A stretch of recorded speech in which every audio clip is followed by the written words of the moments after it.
everybody. Let's talk about it, you guys. I believe hello to those returning in, but I just want to get right into it. We need more Black educators out here, not just at HBCUs, not just in Black neighborhoods, but at regular colleges, at regular schools. As a Black young lady, I am oftentimes, not by everyone of other ethnicities that happens to be professors or right now I'm going to speak for myself in college. When I'm not at an HBCU, I'm often misunderstood by teachers of other nationalities or other persuasions. I mean, I get all types of looks. Don't let me seem like I have a little knowledge, like I'm passionate. They misunderstand that. I just had to leave a school because I had a Caucasian lady saying, "You're too energetic. You made the other students feel uncomfortable." And she's like 80 years old. She had been teaching at that college for 50 years. She looks like she stepped right out the 1800s. And I'm like, no, ma'am, I'm not staying at this college. I had no professors that were my skin color, none that were African American, none that were African. They all were Caucasian. And it seems like I'm so easily misunderstood, Caucasian and Latino. And oftentimes, like I said, with these teachers that are not African American, when it comes to someone Afrocentric and passionate about learning, and we can just be talking about a regular subject, like that was just a reading class, and I was just answering questions about what we had just talked about, giving our input. And she was like, "Oh, you made them feel uncomfortable. Oh, da da da da da." And I'm like, I don't want to be misunderstood. And some young ladies in the class, some Caucasian girls, was like, "Is it okay if we don't work with her?" And I was like, "Well, if they don't want to work with me, I don't want to work with them either." And it's just not okay to. What was I gonna say? It's not okay to have to go to a school and have people fail you or lie on you just because they don't understand your culture or your people. And so that's kind of the energy I was getting, because if I can just take y'all back down my history, I went to Texas Women's University and I made all A's and B's. I went there one year. Let me just tell you my experience, okay? And then I'll take it back to when I was a child. I'm telling you why we need Black professors and Black teachers in elementary and junior high and high schools, not just in Black neighborhoods, because they're often always in Black neighborhoods, but in these other neighborhoods, in these suburbs, and in other regular college that are non HBCUs. I went to Texas Women's University, and this was my first time experiencing discrimination as far as grade wise by a Caucasian teacher. The first time I went to Texas Women's University, I had one teacher. He was a theater teacher. He was a big Caucasian man, and it seemed like he was always cracking jokes in class or whatever. It was no problem. I just, these other kids are all kissing up, and I just look, listen, do my work. And he said, "If you want extra credit, make sure you come by my office." And blah blah blah. Long story short, I came by his office, respectful, followed his directions. I was like, "Hi, Mr. So and So, I'm here for my extra credit." And I kid you not, just as stupid as this is going to sound, you're going to say you had to do something else, you had to be disrespectful. I promise you, I put it on the Bible. I wasn't. I literally said those words. "Hi, Mr. So and so, I'm here to do the extra credit." That's exactly what he told us to do. When I said those words that he told us to say when we come to our office, mind you, I had did the work for the extra credit. He says to me, "No, I'm not going to give you extra credit, but I can call the police if you want." And I said, "Excuse me, what are you talking about?" And he was like, "I can call the police if you want." And I had no idea why this man just flipped on me when I came to my office to his office by myself, but it was traumatizing for me. And that's what told me, as a Black student, when you're dealing with other nationalities, it's better to go to their offices or go, if you're going to talk to a dean or something that's not your color, just in case they play on some racism 1800s. It's best to go with other students. It's so they can know somebody else has your back, whether they're your color or not. And he was like, "I'll call the police." And I was like, "What are you talking about?" Like I said. And then after that, when I seen that he just was making, like, when I seen that he was just like being irrational, just, I literally came to this office like, "I need extra. I'm here to, not I need." I was like, "Hi, so and so, I'm here to get extra credit. I promise you it was just that." He was like, "I can call, no, but I'm not gonna give you extra credit, but I'll call the police." And I was like, "What are you talking about?" He was like, "I'm not gonna, like I said, I'll call the police." Or da, da, da. That's when I snapped, and I was like, "You can call the FBI and the whole SWAT team for this one Black girl if you want to." That's when I lost my temper, because I didn't know what he was talking about. I went to his office. I was respectful. I did my work. I was just coming for extra credit, and he literally just stepped back into the 1800s and stepped in some racist stuff. No lie.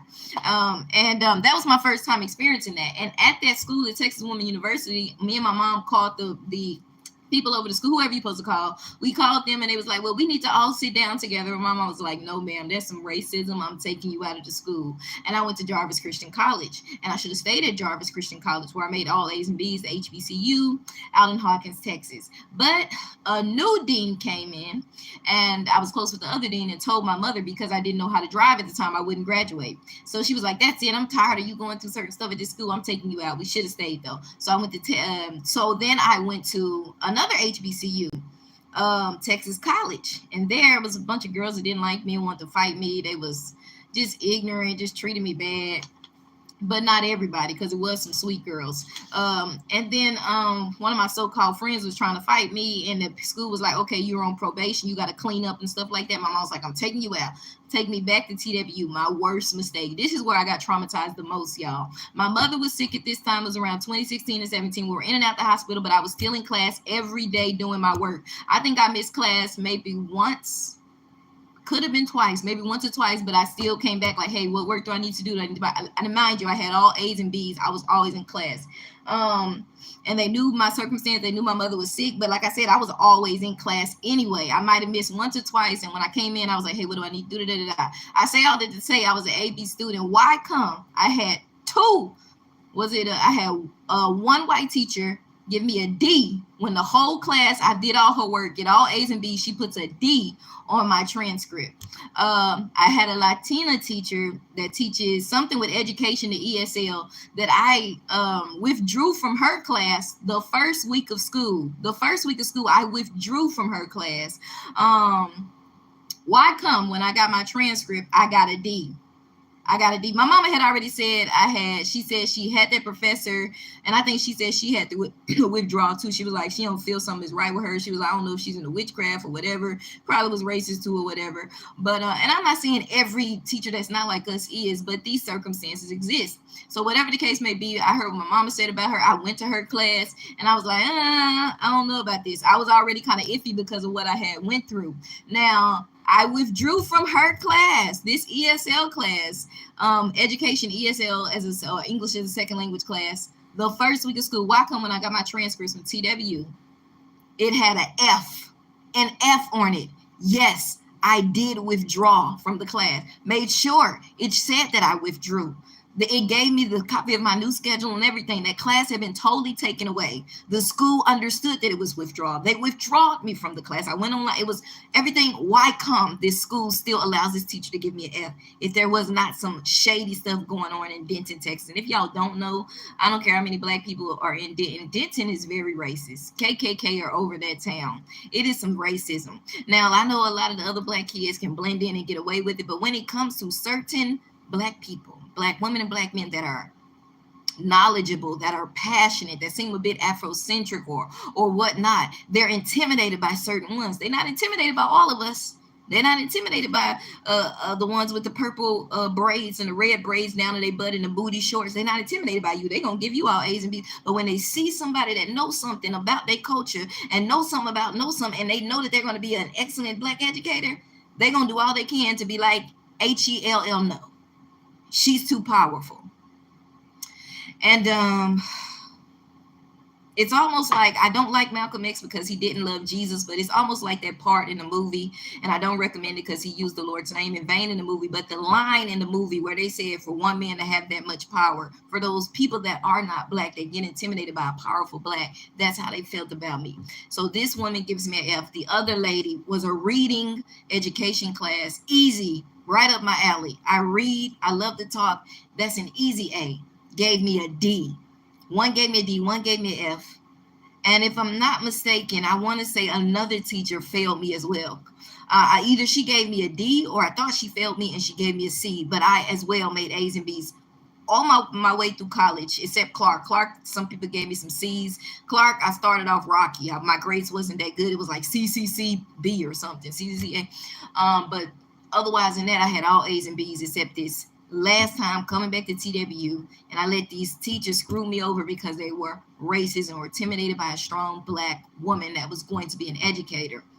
Again, they're not intimidated by all of us. It's only certain ones that they're like, oh, HELL no. We can't let you go. And so when I went through that, that really traumatized me. And after that, I went to college online. And now going to this college and seeing that woman that's been teaching at this college for 50 years in her 80s, she let us know that the first week of school. And I was like, oh, that's amazing. I wish I can teach that. I didn't know. I thought she was going to be a sweet little older white lady that, okay, I'm going to worry about it.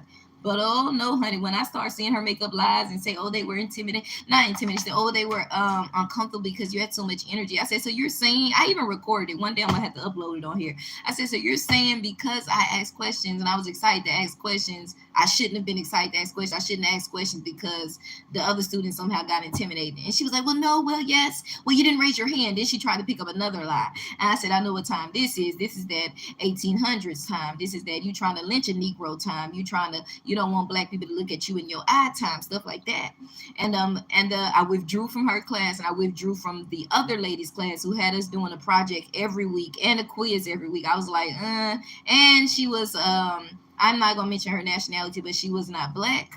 And I feel like this type of group of people sometimes when they don't have Jesus can be very cliquey, very racist toward certain African Americans like myself as well. So I was like, not finna have it from the woman from the 1800s, and I'm not finna have it from your kind either. So I withdrew from her class as well. She taught psychology, but she had a project every week, maybe for these little freshmen just coming in. Before a transfer student like me, a grown adult, what if I had kids? You got us, and a group project, not an individual, a group project. You got to figure out how you're gonna meet. You got to do all this. I'm not trying to be talking to people every week. I'm not trying, even if it is through Zoom or something. She was just giving me, you can do the best you. And she told me this. This is what this teacher said. She said, there is no makeup work. You can't turn in late work. I might drop your lowest score if I feel like it. That was already a red flag for me. I was okay. She wanted that type that if she don't like you, she just gonna fail you no matter how hard you work your butt off. That was a red flag. So I asked her one day. I said, well, how many things can we fast? How many tests or how many things can we fail? Because I'm just trying to get, if she say, oh, you fail one thing, you fail the class. I'm like, well, I'm not even take your class if you that strict, because we might get a 60 on something. Or if you fail two things. But she was like, oh, I don't know. I have to get back to you later. And she never did. And so I was like, let me withdraw from her class. I withdrew from her class. Then one of the teachers that was chill at this school was like, this is an easy A. We're just here. This is a transfer class just for all the transfer students, blah, blah, blah. He was super cool. We would chop it up after class sometime and talk about different things involving religion. And he seemed pretty cool. I would tell him some of the things I encountered with the other classes, how the Bible teacher wasn't so biblical, but was more opinionated. And he was like, yeah, that's not cool. How the other teacher was giving us too much work. He was like, I'll talk to him. Then all of a sudden, when I dropped those classes, and this was the same professor that said he preached a gay wedding and felt no condemnation. In fact, that God told him to do it. But then when I asked him, did you ever mention repentance? He was like, no, you're not supposed to preach the word. You won't have friends or a church. This is that professor. Okay, so after we had that argument, the next class, I stayed home. I didn't feel like going to his class. I didn't really want to see him for a while. I didn't feel like it. I was like, let me sit this one out. And I didn't want to go to the other class, either the Bible class. I set that out. So then when I got an email that week, it said that next class, which was Thursday, I set Tuesday out. Thursday, he said that class was canceled for everybody. So I come back this Tuesday, y'all. This past Tuesday right here, I come to his class, he a whole different person. All of a sudden, he extra strict. He in the class talking about MLA format, talking about, oh, yeah, some of y'all been plagiarizing. And whether you have done it on purpose or not, we don't play that here. We will have you go to the Board of Education. And even if you plan on transferring, we'll have you go to the board and say why you did this, why you did that. Red flag in my head. Red flag, red flag. Okay, now they just trying to target something because I have this Bible class and we may have to write something, and I don't have to plagiarize nothing because I know how to write. Writing is like 1, 2, 3. I can read something and summarize it. That's still not plagiarizing. But they was like, even if you unintentionally plagiarize and you don't think you did, if we say you did, then you're gonna have to go before the board and do this, even if you want to transfer and go to another school. So to me, that said red flag. They may say, oh, let's hold her transcripts. Oh, we don't recommend her for education because she's a cheat, she's a that. And he was like, and some of you may have been cheating. Mind you, this had nothing to do with me. He talking to the whole class. But to me, I'm like, okay, this is a way they trying to get me because I withdrew from those 2 classes and because I disagree with him on this Bible subject. So now he trying to act all strict. At first it was like, oh, this is an easy A. Y'all come in. This class ends in October. Easy A. Now it's, oh, yeah, and you'll have to go before the Board of Education if you're transferring. Oh, even if you didn't plagiarize, if we say you did, then you did and you're in big trouble. And I said, oh, no, baby, this sounds like a KKKB nigga after me again. And he talking to everybody, but to me, I'm like, they trying to use this against me. So after that, I promise you, after that class, I didn't go to chapel. I didn't go to lunch. I went straight downstairs and I was like, I need to withdraw.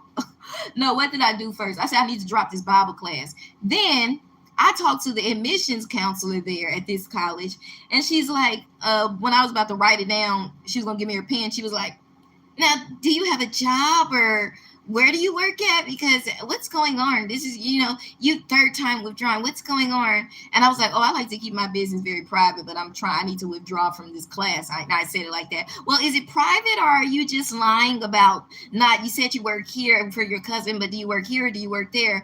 And now that was another red flag, because if I'm a grown woman, I'm 32 years old, I don't need to explain to you why I'm withdrawn. If I'm withdrawn, and now, if you give me a sheet of paper that says, okay, write it down, explain your reason, that's one thing. But you asking me these questions, why I'm withdrawn, and I said, because it's a work, it doesn't line up with my schedule. I have to work, whatever, blah, blah, blah, blah. Just give a reason, because I don't, I didn't have to do that though. I could have just been like, and so when she was like, well, you say you work for your cousin, but do you work here? Most people, when they say they work here. And I said, I like to keep my business very private. She actually said to me, and I'm looking at her lips, her mouth closely, because I'm like, okay, is she one of these Caucasian ladies that's racist, give people like me a hard time? They already saw that I was Afrocentric, and I was like, we're not, what was I saying? We're Africans. Why are we so ashamed? And this black man talking about I'm Irish. And I'm like, you look pretty African to me.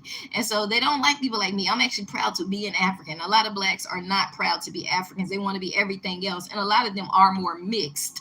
They're like 60 to 70% African and 30 to 40% European. So I am 91% African, and I'm very Afrocentric. And then you have some that are more mixed, like the percentages I said are still Afrocentric. But she was just looking like, well, I'm so anyway, when she was like, well, you didn't say it, when she said this right here, when I was looking at her mouth, when she was like, are you private, or are you too, and she was being careful, because I think she was going to say, are you lying? She was like, are you too embarrassed to say what you're actually going through? And in my head, I was like, she was like, you get what I'm saying? I was like, no, I don't. I just need to feel this out. I filled it out. I walked like 30 steps back, and I said, let me withdraw from the school. I started asking her about their events. They said they have this this big event. And I was like, when is that event that we have to go to in order to pass? Well, now it's transferred, so I didn't really care anymore, but I said I still want to go or whatever. And then she started saying they had a picnic the day I didn't show up, that Tuesday or that Thursday or something. Nope, that Thursday, because I ended up didn't go that Thursday either, because it was just for that Bible class. I said I'll just miss it because I didn't miss it on last Tuesday or something. Something happened where I only missed one class Tuesday and I missed the other one the other day or something like that. So I said, I'll miss it. I don't want to go to the picnic with everybody. It's, I don't fit in at the school. It's mostly like high school kids. The whole school is like 90% sports. It's a Christian school, but the whole school is like 90% sports. And this college is a Christian college in Dallas. Now that gave it away really what it is. And so I was like, I don't really want to go. I don't feel like it. So she was like, oh, yeah, we have an event every 2 weeks. And I said, yeah, I asked Miss so-and-so about it. She said it's not mandatory. Because if she was going to say it was mandatory, I was going to withdraw 3 weeks ago, because it's like, I'm an adult. I'm not going to be trying to do all this extracurricular stuff. I'm just here for my degree. I shouldn't even went to the school, because you have to, in order to get a degree in social studies 7 through 12, you have to get a Bible degree too, which is not what I'm interested in. I just wanted to go to a Christian college so I didn't have to do with the whole gay pride and all this stuff that's anti-God and abortionist, and I don't want people failing me because I'm conservative.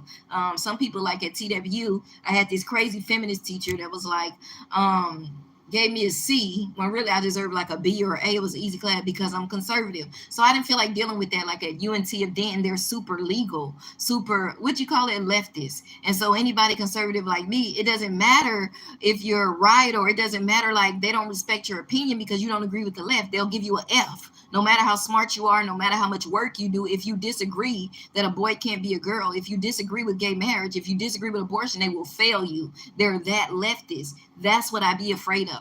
So at a Christian school, this school I saw was like on some fake stuff. So when I seen her do that, I told her I want to withdraw. Some other red flags I saw was in orientation. I was really the only transfer student there. May have been 2 or 3 others. I was really the only older one. There was a bunch of high school students just coming in. They were all sports, whole school sports. And I noticed how they treated it like very elementary. And I'm like, I should have been able to leave early. I should have been able to. The stuff they were saying was boys don't touch girls, blah, blah. You know, the stuff you would say to freshmen. I'm like, I'm 32. And she was like, well, the reason why we made it mandatory for freshmen to be here the whole time is because they stopped showing up. Yeah, because you're treating us like we're kids. This is for the freshmen. This is not for grown adults, grown old adults like me, a 32-year-old woman that lives alone. And they were very, in a lot of the ways they run the school was very elementary. You got to do this, got to do that. When she started saying, oh yeah, we have this every 2 weeks, and I said, well, the lady said it wasn't mandatory. She was like, well, I don't know if they're judging or going to grade you, and if you were at the picnic or if you're going to be at these. I said, so they're going to give me a grade for not showing up at the picnic when that should be just. She was like, well, it's fellowship. It can be fellowship, but I don't have to fellowship with y'all during that time. I don't have to go to the picnic. You know, when you go to colleges and they might be like, we're going to have a college event for the girls, the boys, for everybody, a barbecue. It is.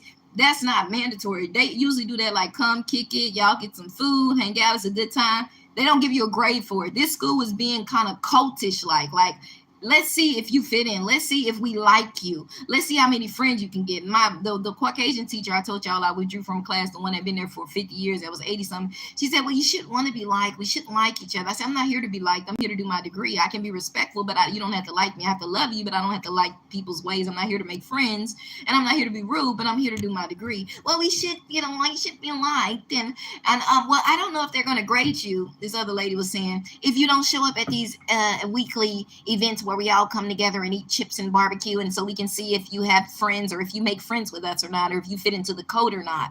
And I'm like, that was a red flag. So after all that, I was like, baby, I'm getting about this school. And during orientation, it was like, we don't discriminate on transgender. And I said, I thought this was a Christian school. Do y'all celebrate gay pride? Because I came to the school because I was trying to get away from that. And he was like, oh, the same teacher now that said that he did a gay funeral later. He faked me that day. He was like, oh, no, we just have to say that. I should have took that as a sign. So anyway, there was a lot of fake stuff at that school, because in sports, there are a lot of girls that are, dressed as boys that live their lifestyle, so they're kissing up to them and basically compromising, and basically they don't really go by the word, they go by their opinion. And while it may be some real Christians there, like I talked to an older white man that seemed to be, but it seemed like later on when I was in the library holding my head down, him and the girl were kind of messing with me at the same time. They were talking super loud, facing my direction. They even walked close to me, like it seemed like they was doing extra stuff. So I question a lot of that school's authenticity when it comes to their so-called Christianness. Because if you want to just check on somebody, you could easily just say, hey, are you all right, from a distance? You don't have to stand there talking out extra loud to bother me or watching me and then get off, just get straight to the point. Hey, are you okay?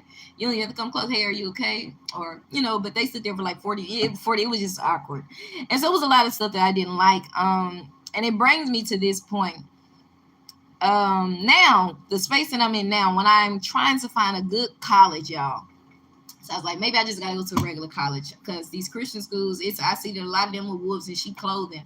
I see them when I'm trying to go to a college. There is a lack of Black professors. There's a lack of people that look like me, Black, African. It's always Caucasian and other. And it may be other minorities, but they don't know how to deal with people like me. They don't know how to deal with us, especially when they're passionate like me, outspoken, older, more knowledgeable, and wisdom. Oftentimes I feel like these whites and other and some Latinos and other, oftentimes they get intimidated by me, just like my sergeant in the Army. They get intimidated because I am older, because I know how to speak up, because I don't kiss butt, because I'm not trying to fit in like the other freshmen. I'm just here to do my work. And they're like, oh, she want to be an educator, this is my time to fail her, no matter how hard she works. Not all of them, but some of them. But what I'm telling, so now I get this thing where I'm kind of traumatized. So when I see certain people, I'm like, oh gosh. And then they be giving me looks too. Just like I went to a little campus tour yesterday, and these certain group of girls was giving me looks. Now they younger, but still, it's like they don't know how to encourage or motivate or even interact with an Afrocentric sister like me. If it's their kind, they do. But since it's not, it's like, oh, what do we do with her? And, it makes me uncomfortable. And even at these orientations and all that, I want to say to you, Black woman, you older Black woman, you are needed. You need to come back to teaching in schools and colleges, Black schools and non-Black schools, in the hood and in the suburbs and in the middle class neighborhoods, in the colleges and the HBCUs and outside of them, because other people really don't know how to encourage us like you older Black woman and like like you older black men. And the reason why I'm saying the older black women are needed, like my mom, 50 and older, is because they had wisdom. They knew how to encourage us. They knew how to bring out the best in us. They were mature. They were wise. They were stable. They weren't quick to want to fight somebody, want to cuss somebody out. They were wise. They knew how to encourage us. And for me, growing up in Dallas, all my teachers was black because I grew up in Dallas ISD. And those are the best ones because they knew how to encourage me. They knew how to deal with me. They wasn't quick to give us an F because we accidentally lost our temper with somebody, or because we had knowledge, or we were passionate, or we were energetic. They didn't misunderstand me because they were black. They understood the culture. They understood our passion. Not like these other minorities who get intimidated or don't understand us, so they want to fail us. And we need you older black women too, because a lot of y'all are conservative. You do believe in Jesus. A lot of these crazy liberals are leaning left. They don't know how to deal with somebody conservative and wise like me, but an older student trying to get my degree. They're going to try to block me. They're going to say you're homophobic, you're this, you're that. You're delusional is what I say. And of course, we need young black teachers and young black men. But what I see often is I have it because I'm old school like my mom, but a lot of the younger ones tend to be mean spirited and messy. Not all of them, because it's a lot of them that are old school like me, that were raised by an older black wise mom that was saved, that was old school, that was like, no, our people need to learn how to stick together, and not the opposite. But then some aren't. Those ones that aren't, they're mean and messy, and they come in black and every color out of these younger generations. But we do need the black young professors and teachers too in the HBCUs, in the black schools, and in the non-ones, because kids, teachers, and even older students like me in college need to see people that look like you.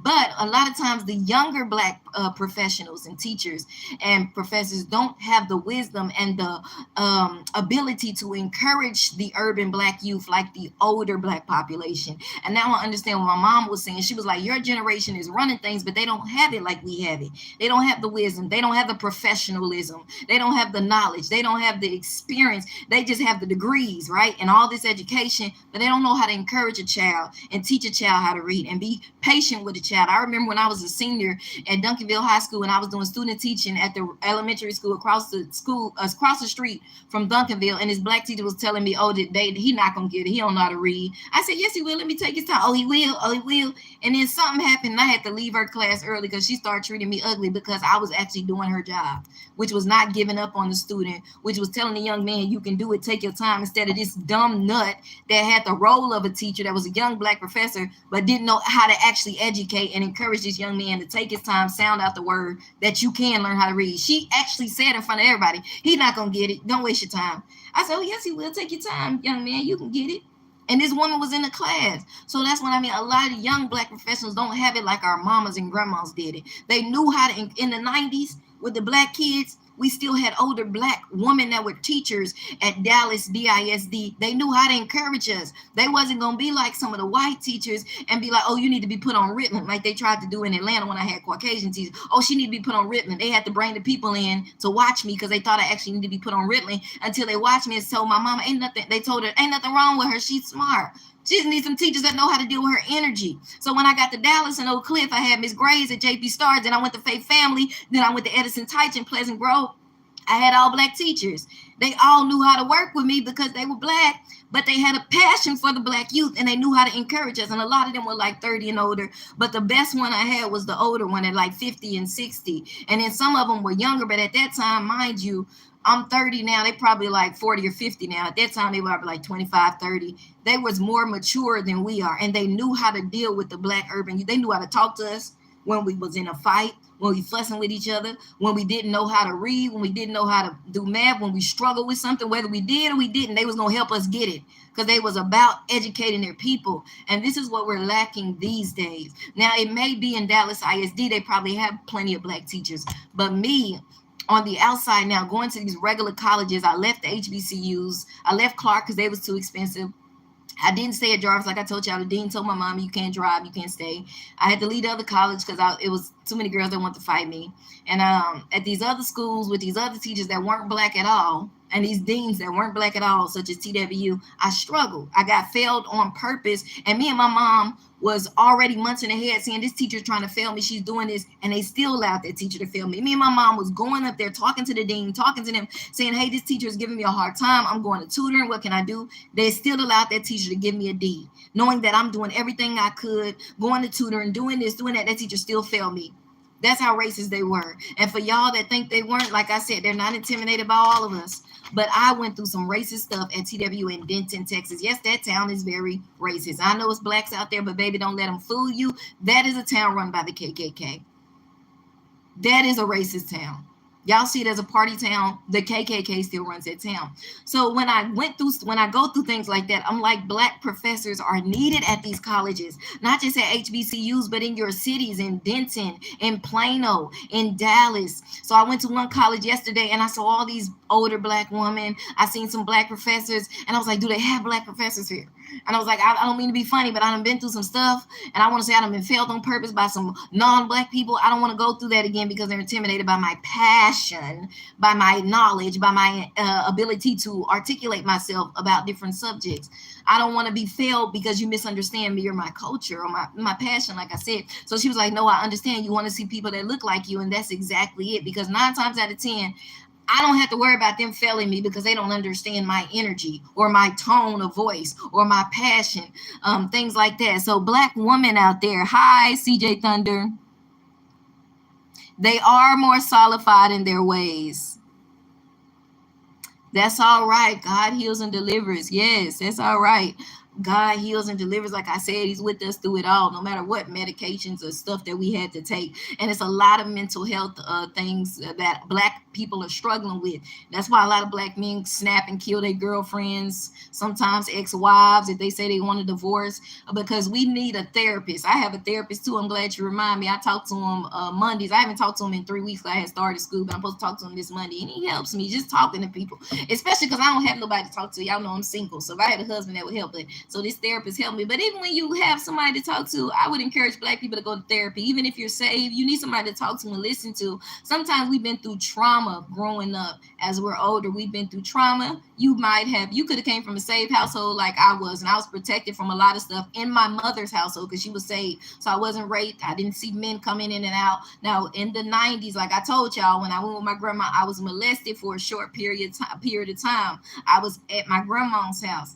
So for that period of time, but she never really let me go over nobody's house that wasn't like my family. So I was protected and she was saved. So then that didn't scar me or nothing. That just let spirits in spiritually, the wrong type as I got older. But it didn't scar me physically. I ain't feel no type of way. I forgave quickly. But my point is, oftentimes in the black neighborhoods, your mama could have beat you. She could have cussed you out all the time. You could have been raped, molested. We got a lot of trauma. Then we get older and come into these relationships and we abuse each other. And we got a lot of mental trauma that we need a therapy. We need Jesus first, but we need Jesus and we need to get a therapist too. And it's good to get a saved therapist so we can have somebody to talk to and deal with these things. So that because a lot of times doctors will tell you to take medications for stuff you have, and it's not a medical thing, it's a spiritual thing. It's a demon, it's a spirit. So they may have told, so maybe if that molestation would have affected me differently, or the rape would have affected me differently, I could have been turned out, I could have been a dyke, this, that, and the other, I could have been angry. And they would say, oh, you're depressed, you're this, take this medication. And in actuality, I can take all that medicine and it's just going to lead me to suicide and don't nothing change. I'm going to still be angry. Why? Because I need deliverance from the spirit of anger, from the spirit of rejection, from the spirit of molestation, from the spirit of rape, from that spirit that turned so many girls out. And they'll say, you need this because you are depressed, you're hurt. No, really, you are in demonic oppression. You need deliverance that only Jesus can give. And those people that specialize in deliverance ministries where they can lay their hands on you and that demon will actually come out. And a lot of times, doctors don't know that because they don't know Jesus. So they'll diagnose you with a mental diagnosis when really it's a spiritual thing. You need deliverance. You need healing that only Jesus can give. I don't care how much medication you take, how many doctors you talk to, you will still be depressed. So you need Jesus, you need deliverance, you need healing, and me too, and all of us. But this is a lot of what's happening in the Black community, and for people too. They can be different colors. They be going through similar things. Whatever the thing is, they'll try to give you a medication, and really it's a demon. And they'll say those people that are bipolar, they be doing all that tech strain with terrestrial, whatever it's called, where they'll be doing like this. Some of them do it and it's moderate, like Jamie Grace got it and it's moderate. Other people doing it and it's demonic. They'll do this and they'll be like, B, I effing flank you, B. And I'm like, nah, baby, that's a demon. That's a demon. You need deliverance. But they don't know that because they don't have Jesus. So y'all gotta understand that a lot of this stuff, we need Jesus, we need deliverance, and then we need therapy. Because without Jesus and the deliverance, we headed to suicide and we headed to hell. Just straight point. Even if we don't commit suicide, we headed stuck in our ways to hell. So we need Jesus and deliverance because he's all the hope and the love, the healing and deliverance we need. But I just want y'all Black woman out there, just like I was talking when I was talking to my mother years ago, because she passed away in 2018. But like I told y'all, she said, Zakira, your generation is running stuff these days. And that was back in 2017, 16, or 15, or 14. She said, but they don't have it like us. They don't have the maturity, the ability to encourage like us. That non-ignorant stuff where y'all trying to fight and all that. And a lot of times this generation is so mean-spirited. You go in the workplace, they gossiping. They think because you quiet, oh, you don't like nobody. No, I know y'all mean and y'all messy. I don't want to deal with that. I don't want no part in that. I know y'all talking about me. It ain't that I'm quiet. I'm just not comfortable. I'm still, you know what I'm saying? If I'm comfortable, I'm going to start talking. But if we don't click and we don't fit, ain't nothing to talk about. So, but anyway, she was like, y'all don't have it like we have it. Now I see what she's saying. Now every time I go to these different things, you got these kids, and now it's Generation Z running stuff. And I'm like, these kids can't relate to me. And these other ethnic groups, they looking at me crazy. They're not going to be able to relate to me. This Afrocentric, strong talking, young, or just walking up to them, they already looking at me crazy. I can't be encouraged by you. I don't even want you teaching me. Now they finna be professors and stuff, and I'm still trying to get my degree, and I mess around and get in a class, and most of them liberals, they going to give me an F for saying I believe a boy is a boy and not a girl. You see what I'm saying? So we need you older Black women, because some of y'all mostly are still conservative. You have Jesus, you have wisdom, but you know how to encourage us, the urban Black youth. You get us because we come from you. You're our people. We're our culture. We need y'all because them other people don't understand us nor know how to work with us or relate to us like y'all do. Some do. Some do. It's good white teachers. It's good teachers of every color out there. But then you have the bad ones out there that will fail somebody because they don't understand their culture, or them being passionate or disagreeing with their point of view, such as liberal and conservative.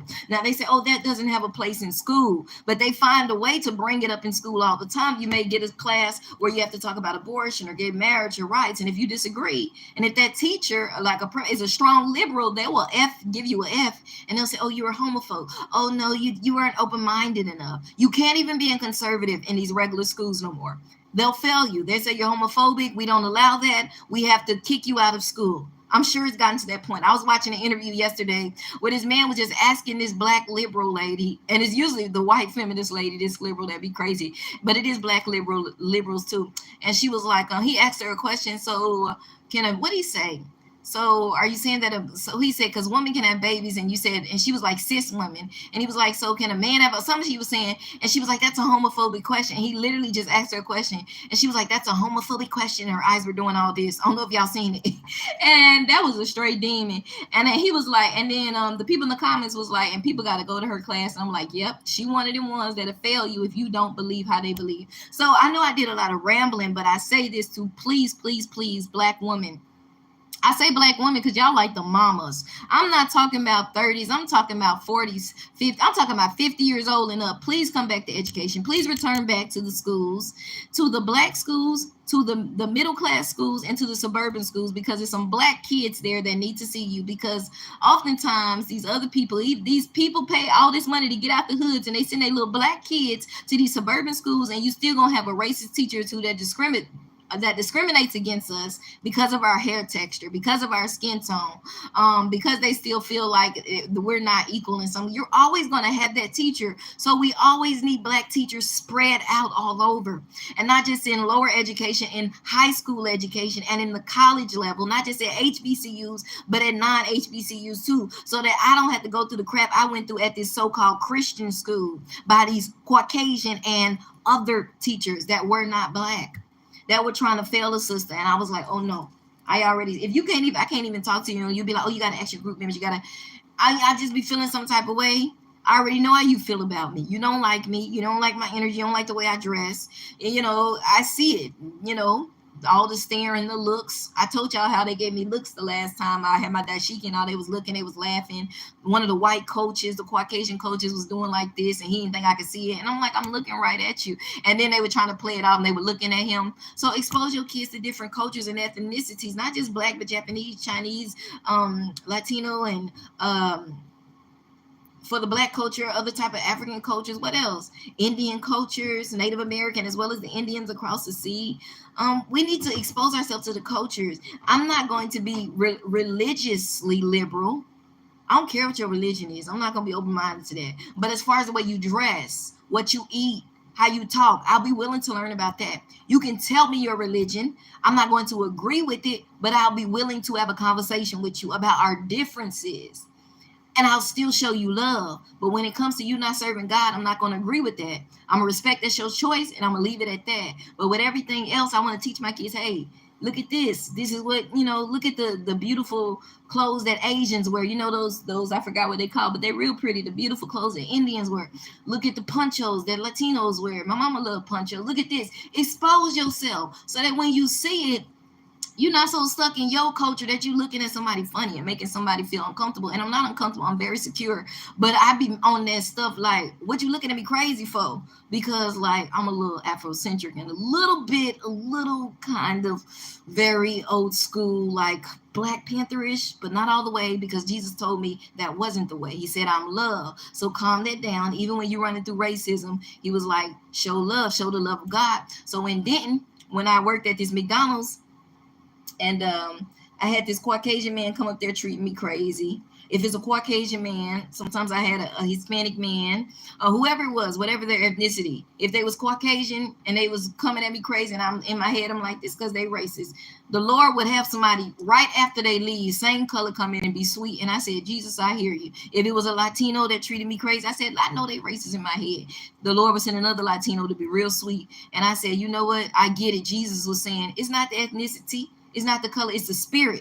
You either got Jesus in you, then you can tell, or you got the devil in you. Thus, it's going to be a spirit of hate / racism. So he was saying it ain't even about the color or the ethnic group. Some ethnic groups have different, we all got different things as ethnic groups. Some are a little more this than that. But what it comes down to at the end of the day is if they have Jesus or not. It's going to show. If they racist, they don't have Jesus. Some of us can have a little prejudice even with Jesus. Most of us still tend to be with our own. We just don't want to be with our own. But we got to know how to love everybody. And I'm still learning how to do that. My mama taught me how to love everybody. But after going through racism and all these things, sometimes I get traumatized, or I'm already like, oh, they racist. When I see certain people, I'm like, oh, they racist when they do certain stuff. I don't even give them a chance. Or if I see them looking at me, I'm like, okay, yeah, they racist. So I'm like, Lord, help me to toe them back and be like, let me give them a chance, because you also sent this people in this same group. One lady paid for my nails. That was Hispanic. We started talking about Jesus. She paid for my nails. Hispanic man, I was feeding ducks and he gave me 2 loaves of bread. Hispanic man took me in when I was homeless. I don't know what his intentions was altogether. I think he was really looking for a girlfriend, but he still was a blessing to me. And it's probably, and my first sergeant was also Latina. I don't know if she was Puerto Rican or Hispanic, and I usually can tell the difference, but with her I can't. But she was gorgeous. But like I said, she did carry herself more like an African American one. But at the end of the day, I'm like, let me give people the benefit of the doubt. Let me give them a chance, because at the end of the day, God is still love. So I said, when I'm facing these situations where I feel traumatized, when I see them, if they say this or respond this way or look this way, I'm like, let me give them a benefit of a doubt. Let me give them a chance. Let me remember all them that did help me of their kind, and not just assume that they're their kind that I experienced that was racist toward me for whatever reason.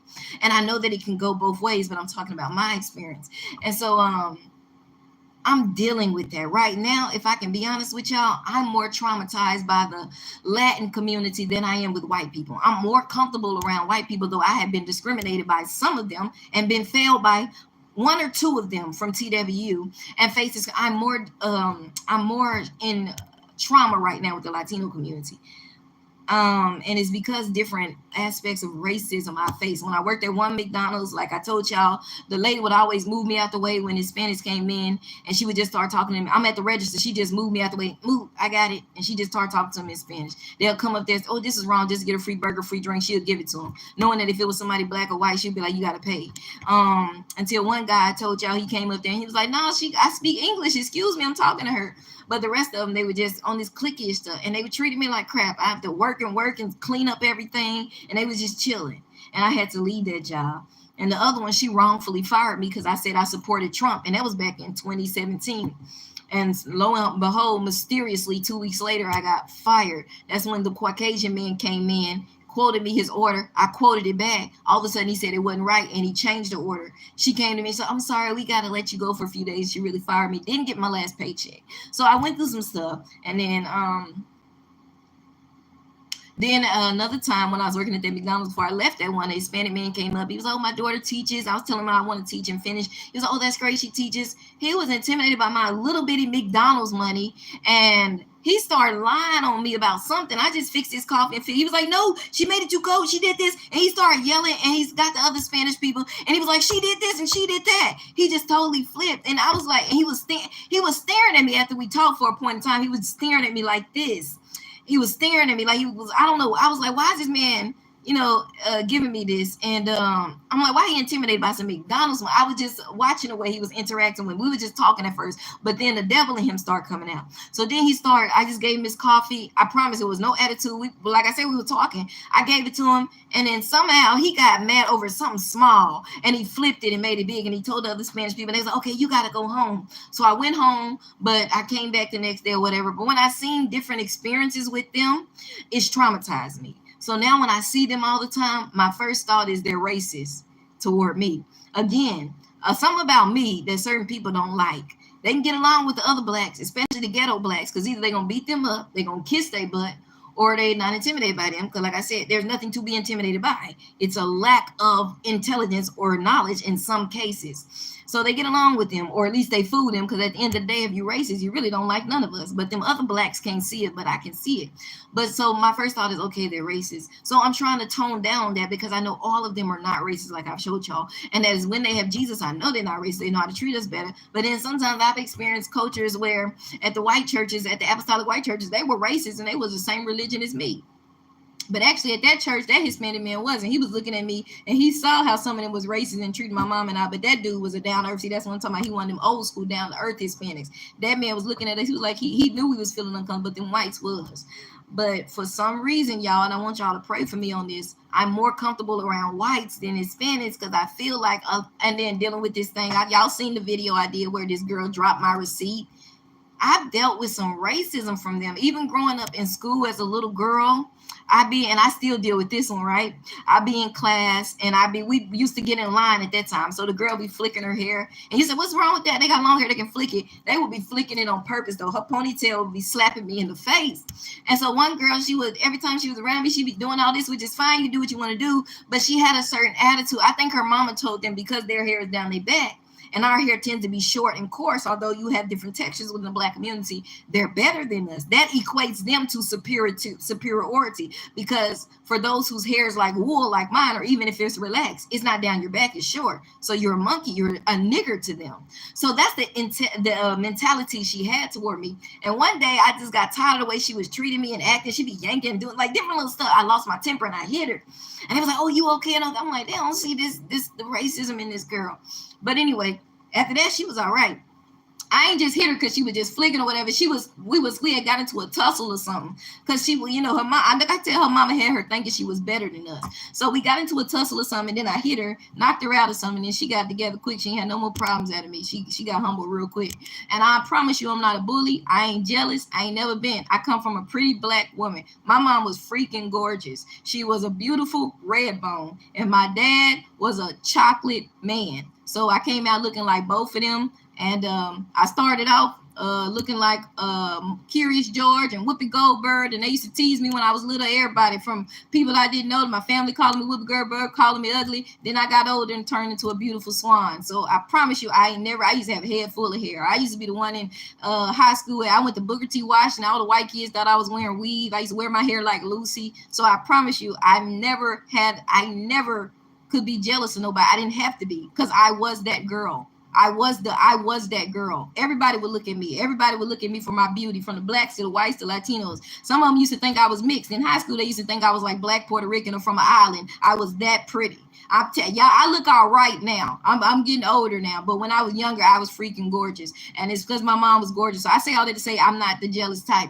You know, I had friends younger. You know, I remember I had a friend at Faith Family, and they were Pocahontas. She was black and Mexican, so I wasn't racist or nothing. But as I got older, I started experiencing racism, started making me turn to a Black Panther. But that's when God was like, no. He showed me myself as a white girl. I mean, I was freaking gorgeous as a white girl. He showed myself as a white girl in the dream. I was at Walmart, and all of a sudden I was running. All of a sudden my skin turned white, my hair turned blonde, and all the way down my back, and my eyes turned blue, and I looked in the mirror, and I was a gorgeous white girl. Then all of a sudden, and this is how I knew it was God. I looked back in the mirror, and then my chocolate skin came back over, my hair turned back to my relaxed black hair, and I was black again. And I ain't gonna lie, I was like, dang, I was freaking gorgeous as a white girl. I look all right now. I'm not gonna lie, but black is beautiful. White is beautiful, Asian, Latina, all of it's beautiful. But I knew God showed me that, because he was saying you can't get caught up on color, because I could have made you any color I wanted you to be. I made you black. I want you to be black. And for the other ones, I made you white and Latino, but not for you to feel like you're better or less, but for me to spread my diversity and beauty. Likewise, I get caught up on that. I was telling my mom back in the day when I was a little teenager, I was like, Mama, they don't have dark-skinned women on BET, on TV, period. It's not a lot of dark-skinned women. They all light-skinned or brown-skinned. Ain't no dark-skinned woman. And she was like, what about Janet Jackson? She's dark-skinned. I said, Mama, Janet Jackson's not dark-skinned. She's brown-skinned or light brown or whatever. But to me, she's brown-skinned. And she was like, what about there? She's dark-skinned. I said, Mama, she's brown-skinned. And so I've always been like Afrocentric. And I say all that. What was I saying? So when I got caught up on that, then God showed me myself as a light-skinned me. And I was light-skinned. I think I was light-skinned. I don't know if I had red hair, braids. I was a light-skinned with freckles in one of them. The other one I was light-skinned, and the other one I was mixed. And he was showing me, you get caught up on all these different things, thinking this and that, and he showed me as a mixed girl, and he showed me the feelings of the other black girls. And it's not always this way, but the other black girls was like, she ain't black because she's mixed. In the dream, he was showing me their feelings, and he showed me the feeling of the mixed girl, and she was in the dream, which was me. I was a mixed girl, and she was, I'm just black. They saying she ain't black, I'm mixed. She was just like, I'm black, you know. Like almost like that one drop rule, which one drop ain't enough. If that was enough, I'd be Native American and white. Obviously, I'm black, but at least 40 to 30% give you a good amount of black. Where when you're at least 60% or high, that's a good amount. But even if you're 40%, T and Tamara, they only 40%, I think, and they look like black girls. I would never know they mixed. You know, Lauren London, I would never know she was mixed. You know, you got some light skinned blacks out here, you just think they black, light skinned black, and they biracial. And so at the end of the day, he was telling me it really don't matter. You getting caught up on stupid stuff. They feel the same way you feel.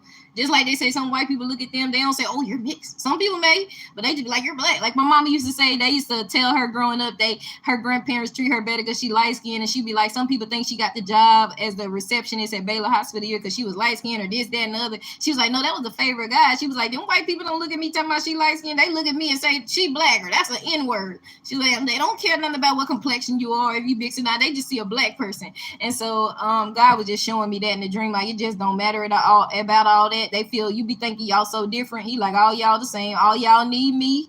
You could have been this, that, and the other. At the end of the day, all y'all broken. All y'all creatures that need my grace, and you need to love each other. So that's what I'm trying to. So I'm being vulnerable with y'all so that y'all can pray for me. Please pray for me.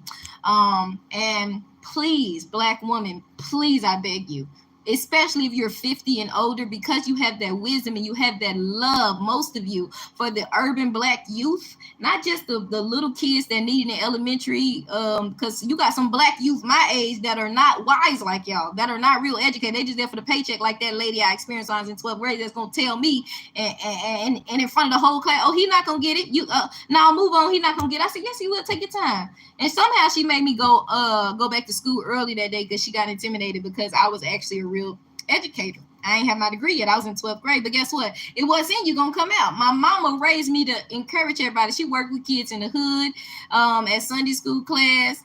Whatever I don't care where they come from. And then my grandma was in the hood, so we'd be out there. She worked with the youth. She had a GED program over there. She would work, so she knew how to work with everybody. She knew how to encourage. And some of them bougie people, some of the kids come to church from the hood. They don't know how to work. Oh, what's wrong with him? And all the rich black people. Oh, something wrong with him. He got so much. My mom was like, ain't nothing wrong with him. Ain't nothing wrong with you. You get up there and you sing. You like to sing. No, you like to talk. Okay, I want you to read this scripture. That's what my mama do. Okay, I know you got a lot of energy. I want you to make sure we get up there in front of that church. You read this scripture. You say that. Cause see, you got this and you. That's how my mama was. And them kids were smiling. That's all they needed. And like even when I was at a church, we went to this little program in a regular neighborhood, had a lot of black kids, and we went over there and we did this Easter program, and all the kids talking about he's stupid. He go to the what you call that, the school that kick you out of the regular school and send you to the alternative school. He did this and now they're like he bad. He said he ain't bad. He just got a lot of energy. You want to know how I know? Because I was one of them. When I was little, I had so much energy. I would get on top of them tables in kindergarten, throw up my dress, start dancing. Then I turn around and start preaching to them. Then I was talking. My mama got called every day from like kindergarten almost up to like in between to like 5th grade. Kindergarten every day she got called. 1st and 2nd grade it was better because I had black teachers. I had moved to Oak Cliff, and I was in Jonesboro, Georgia. And where I was, I had some Caucasian teachers. Then my 2nd year, I had African American teachers. And they was better. They treated me a little better. Them white teachers didn't get me. I'm sorry, they just didn't. Now you got some that do. But the ones I had didn't get me. That's why they kept me back that first year. I ain't need to be kept back. I just had a lot of energy and they didn't understand it because they don't understand our culture and they ain't really around us like that because they grew up with their own kind. So when they get around kids that's hyperactive and black, they say, oh, something wrong with them. Ain't nothing wrong with us. We just talk more. We dance more. We African. We laugh harder. They go, oh, something wrong with you. She need to be put on rent. Ain't nothing wrong with me. You don't understand. You don't know us. That's why it's good to educate yourself. So they kept me back in kindergarten for that. And my mama told them people came up there and said, ain't nothing wrong with her. She's smart. And they still kept me back in kindergarten. My mama tried to fight. They kept me back in kindergarten. I started school late. So by the time I graduated college, I was like 20. But what was I gonna say? Class of 2011. I was about 19 or 20. That's when I went out to Clark. But now what was I gonna get to the point of? So when I got to Dallas, by the time I got to Dallas, I was in DISD. I had black teachers all the way through. All of them was pretty decent. All of them was pretty good. The best one I had was Miss Graves at JP Starks. Then another good teacher I had that stood out was Miss Wesley at Edison Teich Elementary on St. Augustine Road in Pleasant Grove.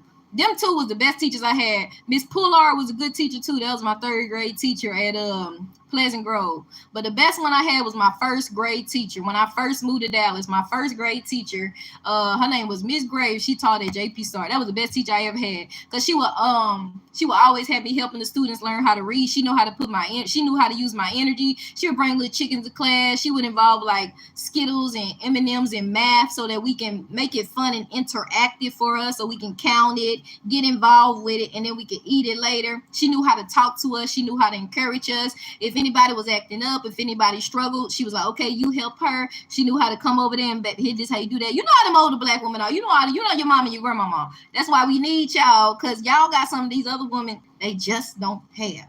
That a mama is a mama is a mama is a mama no matter what color she is. Mama is mama. Can't nobody love you like mama, whether she white, Asian, Latino, Indian. Ain't nobody like mama. It's something about a woman, period. But then there's something different about a black woman. For whatever reason, I feel like we are some of the best encouragers, not even just to our own. We know how to encourage everybody. If it was a white kid, a black kid, a Latino, we know how to encourage them and bring out the best. It's something about us that really, to me, we're the best encouragers for the youth. Nobody can, and then black men, y'all are really needed in education. And I say that because, dog, who was I thinking about? When I was in the Army. When I was in the Army, y'all, before they kicked me out, right, when I was in the Army and I went to basic, I had this black drill sergeant Scroggs. Drill Sergeant Scroggs was fine now. I can't lie. I'm sorry. Drill Sergeant Scroggs was fine. But he was also funny and he was real. He was down to earth and everybody loved him. He would make you laugh and he'd talk about you at the same time, but he was down to earth. He knew how to encourage all of us, and all the kids loved him because like he would say the craziest stuff, but then he knew how to be a drill sergeant. Then he'll turn on his strict drill sergeant, then he'll make you laugh. But we knew not to play with him, and we knew not to cross with him, but we knew we could come to him if we needed some help. So I was one of them that they didn't, all the rest of them didn't get. I had this Asian lady that was supposed to be over diversity, but she was intimidated by her sister. When I first got there, I had my wigs, and she stepping all on my black wigs. You don't step on a black woman's wigs, ma'am. That was very disrespectful. She talking about, what is this? She kicking and step. What you stepping on my wigs for? No, ma'am. I paid a lot of money for that. I paid at least a good $45, $50. No, ma'am. If it was $25, it was mine, and it was very disrespectful. Okay, she stepped on my wigs, but this lady was trying to kick me out from day one, and I'm like, why all this hating? You supposed to be over diversity, ma'am. I'm very African. What's the problem? You say you Asian and you over diversity. What's your problem with me? Any little thing, just like my sergeant. I know y'all always saying they say if it's everybody, it's you, it is me, I'm chosen. And them haters and them people with demons in them don't like him. So she came to me one day and said, Zakara, you came to the army so you can find a husband, didn't you? I said, well, I came to better myself, but I hope I do. I mean, I would like to find a husband. And they all started laughing. And so I think, and then she tried to act like she was nice that moment, right? But then the next day or two, she was like, oh, I'm kicking you out the army. You held that gun wrong. I'm right. You getting you the blank out of here. I kid you not, she wrote me up. But they moved me to another party. But when I was over there in their party, they would always get scrolls to encourage me, come talk to me, come fix the situation. You know, if I was struggling, we was out there in the field and we was, I was crawling across the ground. I was struggling. They was like, Scruggs, Bradley's struggling again. He'll come over there. Bradley got to get together. And he would always talk to me, and I tell him, I'm from Dallas. I don't like where they be talking to you like you nothing. And he was like, I'm from Atlanta. I'm from the hood and da-da-da-da. He was like, you just got to play the game, Bradley. You got to play the game. He said, you got to understand from this time to this time, you got to be where you need to be, do what you need to do. What they say, be on time, do what you need to do, blah, blah, blah, and play the game. And then after that, he said they only got till a certain time. Then you going about your life. But he said, why you here with them? Just play the game, Bradley. Play the game. He said, I play the game. But Drill Sergeant Scruggs would always give me the best encouragement. He knew how to work with me. But he had that black authority. And I think it was because he was a black man. I would listen to him because he was real. He knew what he was talking about. And he came from the hood. So he understood when I got an attitude. He understood my temper. He understood how I don't like people talking to me crazy. He understood that I wasn't a butt kisser like so many. He understood how to encourage me. Because one time when he first got there, he was like, oh, I done heard about you. You did this, that, and I was just like blanket in my head. I ain't cousin. I'm like blanket. It changed my whole attitude. I was mad. I was just like, bump this. And then he came back. He was like, look, I apologize. I didn't mean da-da-da-da-da-da. He was just saying, I didn't mean to make you feel bad, soldier. I just need you to get it together, soldier. Da-da-da-da. What they call me? They'll call you soldier rookie or something, what they call you when you're in basic. I need you to get it together. I forgot what they used to call us in basic. They call us something else. But that's pretty much it. But he was always good at encouraging me. And I said, what was it about Scruggs that really stood out there? He always got through to me. He would make me listen. He was like, just play the game. Do what you need to do. But it's because he was a black man. He was my kind, but they have authority, they have power, and they know how to work with the urban black youth. The kind that got a mouth, the kind that don't like nobody talking, because they argue. These other people gonna misunderstand you. Some of them got mouths too, but they might, But one thing about black women and black men, they know how to the good ones now. They know how to, especially if they old school and if they came from good black parents, they gonna know how to work with the black youth. They gonna know why, because they were you. They know how to deal with you, so you're needed. Older black women, as well as the good young black woman and young black men and older black men, you are needed. And I want y'all to know it's never too late. If you're 50 and 60 and 70 and God is telling you to be a counselor at a high school, or at a college, or to teach, or to be a professor or a teacher, please go back and get your degree. Please go get your certificate. Go get your counseling certificate. Go get your counseling. Please go back. It's never too late. Why? Because somebody needs you right now, 15 and 20 years from now, 2 years from now, next year, this year, some black kid needs you. Some white kid needs you. Some Hispanic kid. Kids need you, period. But especially us. Because everybody, truthfully, don't know how to deal with us. Everybody don't want to see us win. I know we living in 2024 and it's a cool thing to be black, and they always like to slap us on stuff to try to promote it. See, they're black, they know we are the worst ones that are discriminated. So but the ones that really want to see us win, there's people out there that don't look like us that really want to see us win, but we really need y'all because y'all understand us, you know how to talk to us, you have that wisdom and that knowledge, and you've been us, and you know what not to do. And you know where they got you, and you know how to tell us, and you seen what happened to your son and your grandkids. Some of y'all lost sons, some of you lost nephews, some of you got family in prison like I do, you know. And we need that, so you can tell the youth, don't do this. I lost my son to the streets. Don't do this. My son's in prison. Don't do that. That almost messed up my son's life, or it did. But God, but I'm trying to tell you, we need you older black women because you got wisdom. We need you older black men because ain't nobody really like you. You powerful. You got a real black man. That's why they trying to turn them all into sissies these days. A real black man got power. Something about him that stand out from all the other men. A man, period, right? I'm not gonna bump a man no matter what color he is, but it's something about a black man. It is. They have power and authority. A man of God, no matter what color they are, have power and authority. And the same with a woman of God. It's something about there's something beautiful about a woman, period, especially when she's a nurturer and a teacher, but especially when they're a woman of God. But there's something distinctive about a black older woman and a black woman that are intelligent, that have wisdom and have Christ in education. They know how to encourage, teach like nobody else. There's something distinctive about a black brother that done came from the hood. Now he a lawyer, doctor, teacher, and he knows how to encourage his own as well as everybody else that stands out from the rest. And the same thing with us. It's just something about us, and we're needed. And you older ones, like my mom would have been 60 right now. Her birthday would have been October 21st. She was born in 67. She graduated Lincoln High School. She went to Grambling. She went to Clark. She worked at Baylor for 12 years. My mom said that God told her to leave her job at Baylor and go be a counselor at a college. But she didn't listen. How about Baylor wrongfully fire her maybe a year or two later when I went to college and said she didn't call in when she did? If God is telling y'all to do something, y'all better stop being scared about man or, oh, will I be able to pay the bill? If he's telling you he gonna do something, he's gonna make a way for you. Listen, because somebody out there like me, like Zakira, my real name is Zakira. I was born Zakira Bradley. And if you're from Dallas, I grew up in Dallas ISD, so I probably went to school with you. If you went to Faith Family, or if you went to I went to JP Starks for first grade, Faith Family for second grade, then Edison Teich from third to sixth grade in Pleasant Grove. Then I went to W.E. Griner for seventh and eighth grade. Then I went to Booker T, and I graduated from Duncanville in 2011. I left Booker T like my junior year because I was like, ain't no guys here. I'm not trying to do all this theater stuff no more. I didn't want to be a teacher. Went to Duncanville, went to my home school.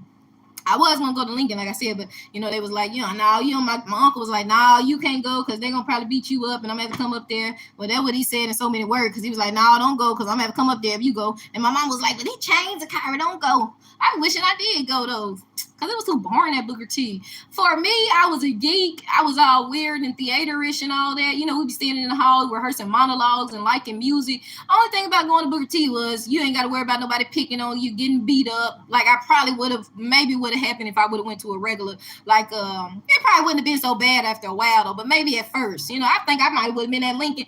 I went to Carter for a summer course. That was totally cool. I would have been all right at Carter. But maybe somewhere like South Oak Cliff or Roosevelt, I probably would have got beat up. But then I would have been toughened up all right, because I went through it in Pleasant Grove from third to sixth grade. I was a little punk at first. I think I probably was still a punk around sixth grade when I graduated too. But then still being in Oak Cliff in seventh and eighth, I learned how to toughen up. You gonna have to get with it or you gonna get punked.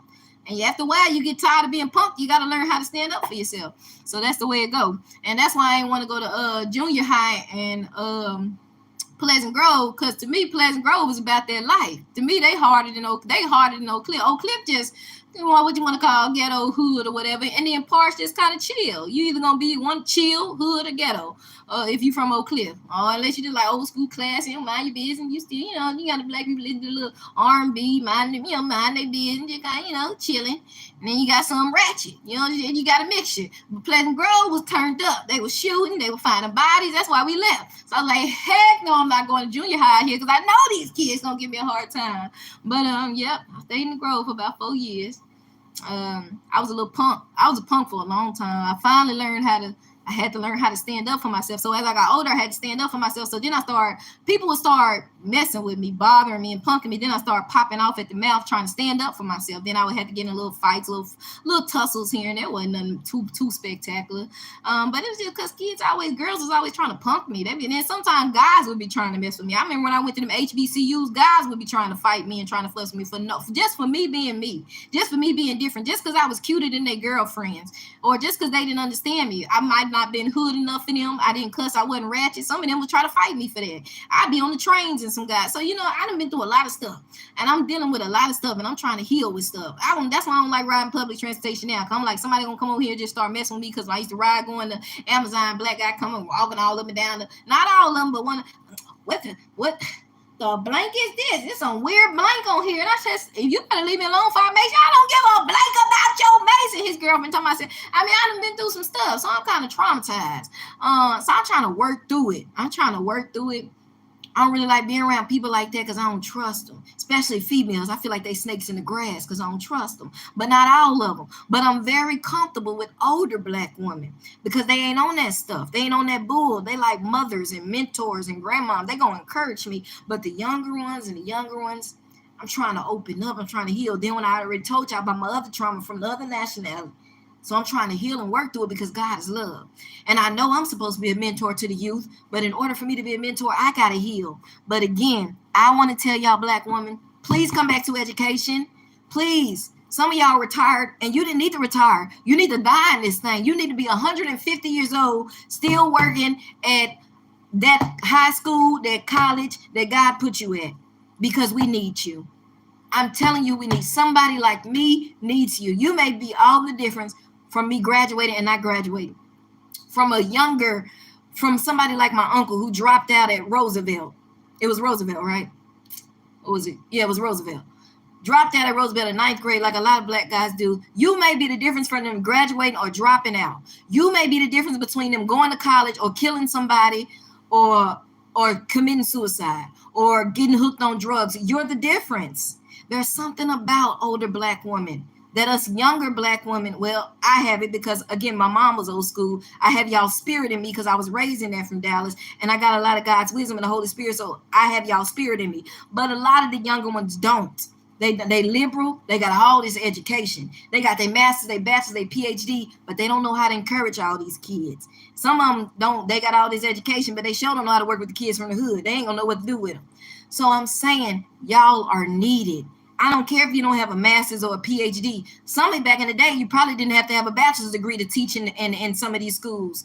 I know one lady was out there teaching in Dallas, an older black woman. She didn't even have a degree. It used to be like that back in the day. But what they have, a lot of them, is wisdom. They know how to work with you. So don't get intimidated by the lack of education. Like my mom was still trying to, because a lot of the time, these young kids got all this education. They don't got your wisdom. They don't got your experience. They ain't been through what you've been through. Some of them been through some stuff, but they still don't know how to heal and to work with kids and the youth and even college kids like you do, and tell these college kids, no, finish your degree. They don't know how to do that like the black mamas do. They don't know how to do it like a black man can talk to a black man, something that even a black woman can't do. And we can encourage them, but not like you black men can, because a man to a man is a whole different thing.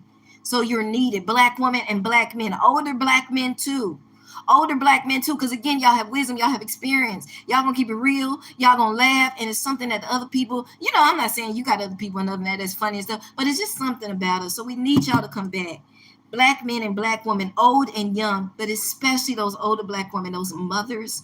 We need you in these colleges and these high schools, not just at the HBCUs, but at these other colleges. In the suburbs and the middle class, we need you at these high schools because somebody's getting mistreated, somebody's getting discriminated against. We need you, especially you older black ones that are conservatives. These liberals are getting out of hand. They trying to turn your great grandsons into little girls. They trying to tell your kids that they should not be able to identify what a female or a male is. That there are some people that identify as both or neither or a mixture of all 78 gender identities they've come up with. It's getting crazy out here. And we need Christian schools in place. Not cults, but Christian schools like Faith Family in Oak Cliff.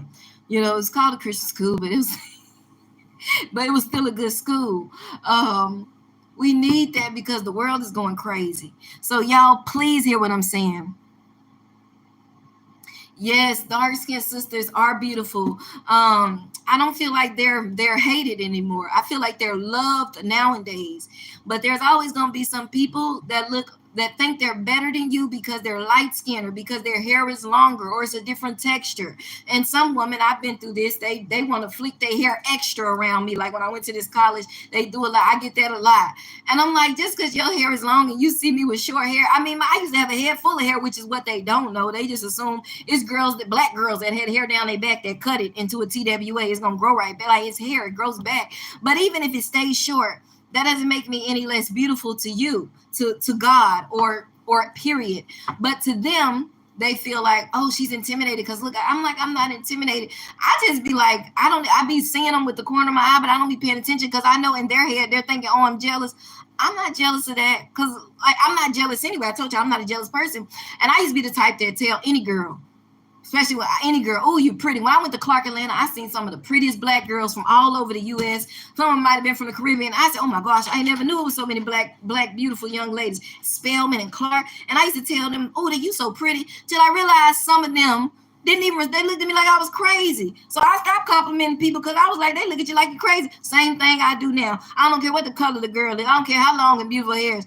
I look at their attitude and their ways. So I don't be quick to compliment like that. Not because I'm a hater, but because your attitude, you just assuming you better than somebody because you got long flowing hair, because this, because that. It's ignorance. You just assuming that because I have short, coarse hair, I'm jealous of you because you're a different nationality with long European hair or long straight hair. Is nonsense. It's ignorance. But I know the world is recognizing our beauty more. I know a Miss USA or Miss America just won, and she was dark skinned or brown skinned. She was darker than me, so I think she was like dark skinned, and she had coarse hair, and she was beautiful. So I was glad to see. Now it's like we're in. We're in. When they see us, they be coming for us. Like the other girls be looking like, oh snap, they recognize them. Like they be crowning us because they like for so long y'all went unrecognized. We didn't say you weren't beautiful, and now we're in. It's in to be dark. It's in to be black. It's in to have natural hair, even 4C hair. Even though even in the black community they still laugh at it. Some people be laughing at it, and I'm like, I don't know why you laughing at it because you got a perm and you got braids, all that straight hair in your head braided up, and you take that stuff out and let that perm grow out, baby. Your hair the same texture. What you laughing at? So we're in now, but we still are in. And I just need people to love each other and accept people, but we can't do that without Jesus. So at the end of the day, please accept Jesus. Jesus is the way, and he's the difference, because ain't none of us perfect. We are all messed up. I want to say we're all pretty, I want to say the S word, but I want to say SCREW. We pretty all screwed up. But the difference is the Father. Forgive me, Father, but Jesus is the difference. We are all messed up human beings, especially without Jesus. When we get him, we still messed up. Well, the disciples were kind of prejudiced. Peter was kind of prejudiced. They only ate with Jews at first until God showed him the sheet and the bird saying that I called Jews in. And he was like, well, how be it? I see that God is called Gentiles now. So now the Jews got to love everybody because by his grace, God is extending his grace to Jews and to Gentiles as well. Thank God. Thank God. But he said, don't boast yourself against the natural vine, which is the Jews. So God bless Israel. And we pray that Israel turns back to God. I just found out that Israel was pro-gay, and not to hate anybody, because sin is sin, but it's an abomination, like a liar's abomination. But I don't like the fact that God's holy nation or in Israel is pro-abomination. If they were pro-Muslim, or if they were pro-liar, or if they were pro-abortion, I wouldn't like it because it's against God. So I don't like the fact that they're pro-gay. That's not what God wants. He destroyed a whole city to show us that's not what I want. I love you, but I hate the sin. That's what all sin. So this is not about hate. This is about truth. God does not like the sin. He wants to deliver me, and he wants to deliver you if we're without him. When we have him, we still struggle, right? Because we're in flesh. But the Holy Spirit makes a difference. So please give y'all lives to Jesus. Jesus loves y'all. Please, black women, I cannot beg you enough to come back to education. It's not enough of you. So, but when I went to this college and I seen all these more black professors and more black women, I was like, oh, thank God. But it makes sense because I'm actually in Dallas now instead of the outskirts. And like growing up in Dallas with nothing but older black women. And them be them real educators. Like y'all don't be understanding when you want them older black women that's full of wisdom and love and Christ. that power they pour out. And even just a black woman that's for her people, they gonna educate you. Even if they are a Muslim or something, they gonna, because they love you. They want to see you win. And that's what everybody don't have for us. Some people do. If they got Jesus, they have it. And some people just love us. If they got love, they was raised to love. And some people don't. But that's why you're needed. And I want to tell all people after this, after I've already begged my older black mamas to come back, older black men and young black women and young black that actually are here for us to come back. I want to let you all know that it's never too late to do what God has called you to do, no matter what color you are, that you can make a difference, even for black people, even for other people that are not the same race as you. If you got God and he's called you to that, you will make a difference. And they might say, well, what do they know? They're white, or they're Latino and I'm black, or vice versa, or they're Asian. But what they don't know is when you have Christ and you have the Holy Spirit, if God is calling you to something, he will still use you to help that person. And they don't have to look nothing like you. So don't out people because they don't look nothing like you. And I'm talking to myself too, because of the trauma I've been through. Because again, I have been traumatized. I've been through some stuff. But my first sergeant was very much Latina. And she was so gorgeous. And I ain't never seen one encourage a black girl like she did. It was one trying to tell me to come to her office when I was in Griner. And I was like, why this lady trying to tell me to come? She would say, come help me in my office. And I realized I should have did it. Instead of saying, oh, she's Hispanic, I don't want to go to her office. She's trying to be black. I shouldn't have been like that. But I was. She was like, I'm married to a black man. I like R&B. And I was like, she's trying to be black. But I realized she was just showing love. Maybe because she was married to a black man. Maybe she's seen some people discriminate against her husband and her biracial children. So because of that, she was reaching out to a black girl to show me love. And now I realize that years later after the fact, and I wish that I would have listened and went to her office, because it would have showed me for the stuff that I was going to go through. Everybody's not like that. Everybody's not prejudiced. Everybody's not racist. Everybody ain't just for their own. Even as a black woman, I want to see my own make it, but I don't care if you're Hispanic, if it's a Hispanic child, teenager, white, Asian, I'm going to show you love. Especially a kid, a teenager, and I'm your teacher, I'm going to show you the same love I'm going to show my people. Because guess what? If I don't, God going to get me. Because it's something wrong when you supposed to want to see your own make it. But when you only want to see your own make it and you can't encourage that next child that don't look like you, something is wrong, especially when you say you saved. And I'm not like that. But what I'm saying is from my side, my side of the fence, being extra chocolate, I've been through some things, so it's important for us to be there for each other. But as well as one thing about us, like I said, man, for the most part, we gonna encourage all kids. We gonna love everybody for the most part. You got that small racist percent of blacks, and that's not what's up. But I feel like in general, we are more accepting. Everybody knows that. But at the same time, y'all, don't think that because you're a different color or from a different socioeconomic group or a different background, you can't help that person that God has called you to, or that field that God has called you to. If he called you to be a coach, a teacher, doctor, you can. You may not talk like them. They may not can relate to you, but God may have something that only you can say to them, that he put in you, that you can say to them only, that nobody else can, that'll bless their life in a different way. So don't underestimate God, and don't underestimate his gift that he's given you for all people. But for my people I'm talking to right now, it's not too late for you to come back. You are definitely needed. We out here getting discriminated against. Some people don't want to see us make it. Some people don't understand us.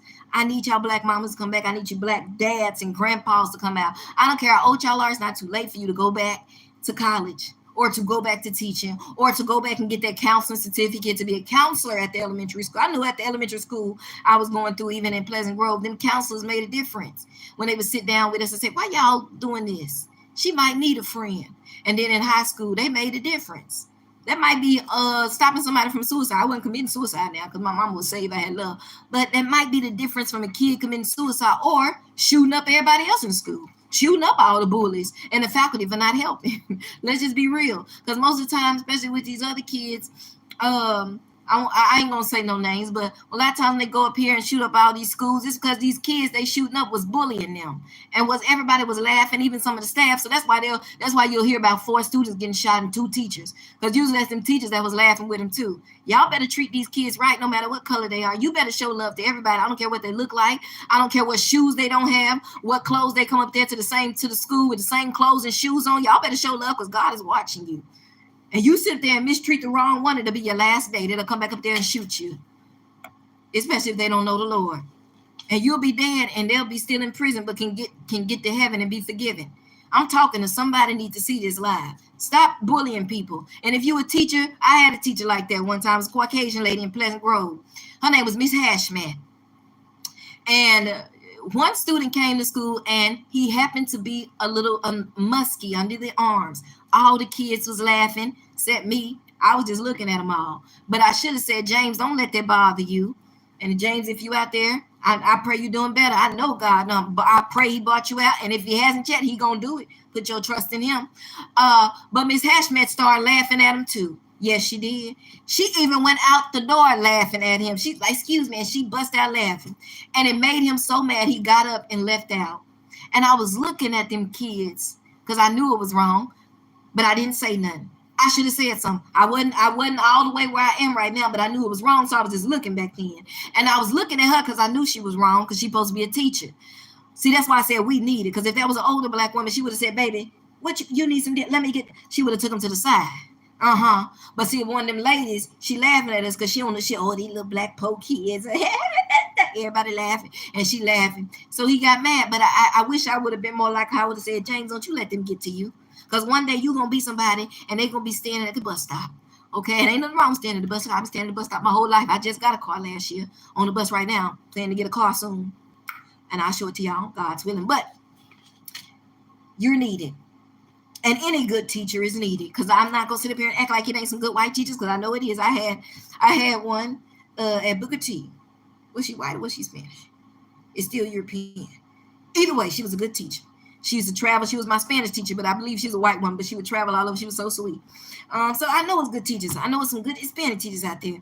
But I need teachers that know how to not only be good to your own, but to people that are different ethnicities, and people that are not just about they people, whatever they people are, but them people that are not about your people, but about they people. I need you to still treat them with the same love. Them people that are passionate about them people, not your people. And when I say that is, I'm Afrocentric. I'm not black. I'm not white. I'm not Latino. I'm not Asian. I'm more passionate about my people, but I'm not going to discriminate against any people. I don't need you to treat me different because you're more passionate about your people. Because oftentimes these two people come together and they clash, or one wants to fail the other. So I need y'all and me and us to show love to each other, to encourage each other, to come together, yes, to come together and show love. But even when we're in our different pockets, when we get those different ethnicities thrown in our class, show them that same love. Because you don't never know, he might put you at a different school with a whole different race. Show them love, teach them, educate them the same way. If you put me at a school where it's Hispanic kids, elementary or high school, guess what? I'm going to show them love. I'm going to teach them the same way I would my kids. Even though my passion is more so for my people, I'm going to still teach them right, because I'm a child of God, and those are still God's children. Understand that. So we got to still show love and treat everybody right. And I need everybody to understand that they may not be your people, but they still God's people. And when you're a child of God, you shouldn't be discriminating against nobody. Even though your passion may really be for your people, you may be teaching somebody else's people. Still show them love. Still teach them the way you would teach your kids and your people. Because we all same. We all the same. We just different colors, different cultures, but we all bleed.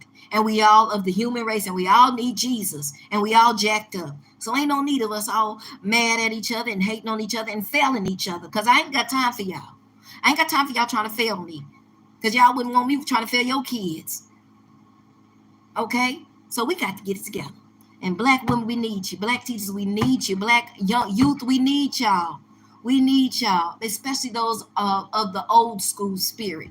Some of y'all young, but you got that old school spirit, especially those that got Christ. They're going to persecute you. You might have to go to a Christian school, but a lot of us are still needed in those public schools where they persecuting us. That you might be the only way they find out about Jesus, even though you're not supposed to talk about him. And I'm not saying go up there preaching, but he might give you a time. You might be taking them home one day in your car. Like some of y'all, I had a teacher one time ride around the parking lot to my mama. Someone might take him home. My mama had a teacher called Mr. White at Lincoln High School. He used to pick her up every day, or send somebody somewhere to pick her up from Cedar Glen South Apartments on Leadbelt. Every day they go pick her up. And I think he's still there. He was there back when I was at Jarvis, because I had a student that was from Lincoln. About 2013, 24, they said Mr. White was still there. And they would go pick her up every day from Lincoln. All the other kids be at the bus stop, and they go pick my mom up and drop her at the high school.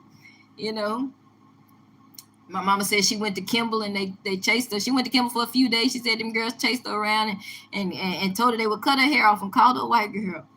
So, I'm telling y'all, I done heard all my mama's stories. So one thing about me, I ain't no hater. I know a young me, I used to love to see pretty girls with long hair, black girls with long hair. Other girls, I'd be like, oh, your hair's so pretty. I used to love it.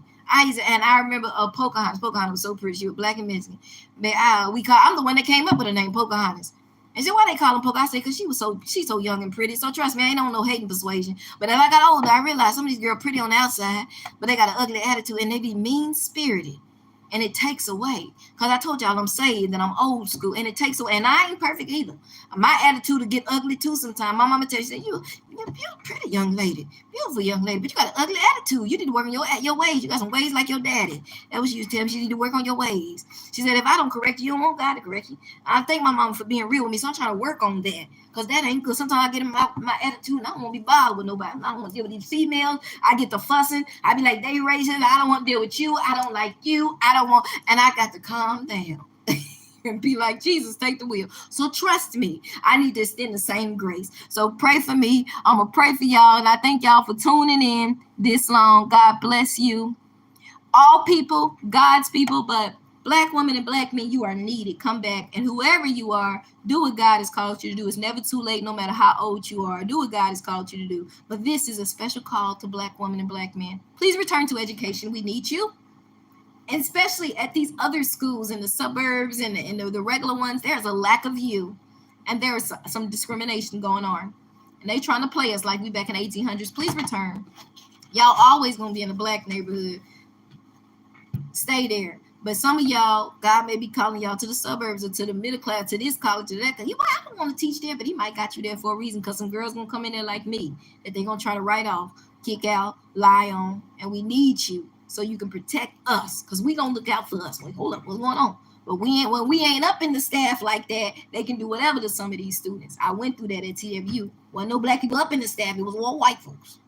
Okay? And there wasn't no Christian people. These are some people that daddies is KKK and stuff. And I ain't saying that's all white folks, because it's not. It's some good old country white folks, good old Southern Belles out there. Just like you got good and bad people in every race, but we're needed. And all people, we all need each other. Don't get me wrong, we need each other no matter the color.